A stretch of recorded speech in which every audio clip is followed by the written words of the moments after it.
They call my ex. Young one.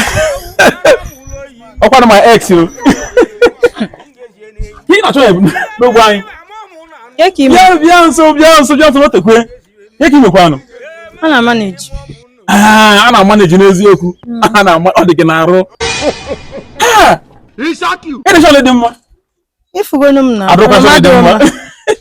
Ọnọdụ gị ọkwa ka ọ dị nke ikpeazụ a. Iya. Yaki me kwan. No more one of my tires in Kenya. Congrats. Ozugbo nje mụ na gị anyị na-esi okwu. Chineke kpọọ m oku. Ihe ebido na-agara m nke ọma. Ụzọ emepe. Na-asị ọ na-ogo bad luck ji mụ all this while. Nke na-ehiwe na-epụ na ndụ ma m nọchi n'iwu okwu nkwu Chineke bụfuru m. Congrats. Yeah, thank you very much. Ọnọdụ ga adịghị ọkwa ma nke ikpeazụ a. Shut up. Ije prison. Eje home prison. Economy lụkwa ụlọ n'isi nke ikpeazụ a dị anyị. Ọsọ na be ka ọ dị. Ọ dị ka ị na-eje atụ nke ije n'ala enyi gị nwaanyị wivon kpụọ n'isi. Karị ka nke mma nnukwu anyị. Kọlọ gị chụzikwu ya echu na ọbụla kọlọ ka m ji malụ gị. Echuzuru ya ife onye churu echu. Ọ na ka ịdị mgbe a. Ọma gị pezikwa mpe. Ibi isi kere kọmọ na-epe mpe.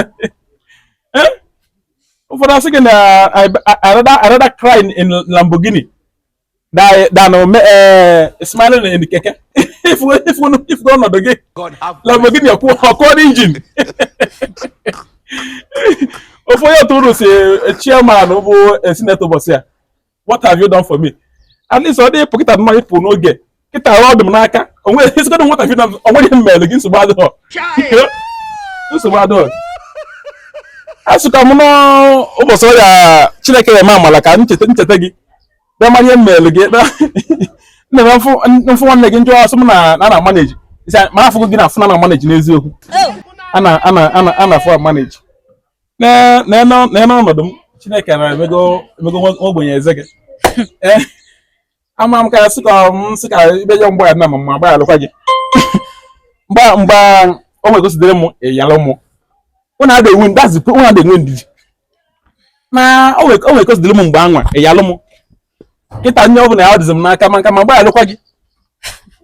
Enwezukwu m supermarket. Ma na enwere idea. Many businesses. Na-eme ọfụma kịta. Ọ na-adị mma nnọkịta ụfọdụ enwe break up mgbe ụfọdụ nke na Chineke na ya ụba nnọọ ka Chineke wupụrụ gị. Congrats. Abi?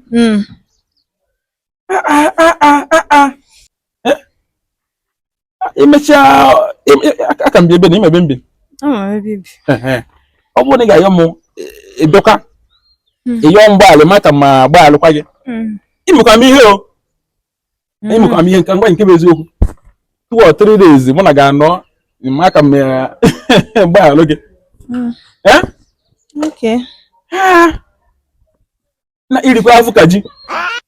Ịta anọ afụ ka akwala anụ biko nụ. Kedu ihe na-elekọta ọnkwa anyị na-elekọta na-elezikwa nke wụ nkụ? Adị m ele. Onwezi na-alụcha. Ya no mana chani zuru. Ya ka ọgbọ gị na-anya. This is crazy. Nne m pụtara ndị okwu esu.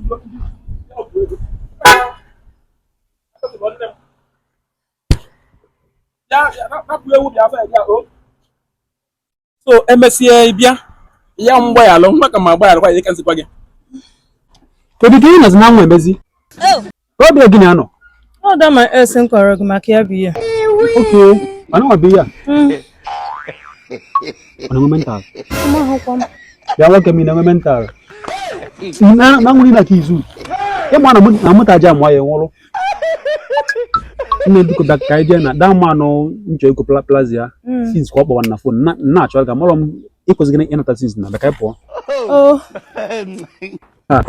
Na nwoke me price kana that again o. God have mercy upon us. Na arụ adịkwa yi.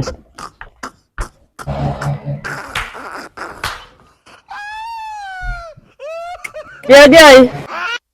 Next week ka m na-agba nkwụ. o nwere ike bịa nọnyere ma ọ bụrụ na ike iricharụ agụrụ erika gị n'ahụ ọ dị Ịgwapa ya? agwagwa m ya kịta Amakwezi. ọ ya mezi na ọ bụ na oge nwekwa ego moto ịhụrụ na agụrụ erika ya n'ahụ hapụ onye a ka anyị pụba biko Abụrụ onye na mmemme. agụrụ erika ya n'ahụ Onye nwere kọstọma. ọ bụ ịkparị m Na ngwa m.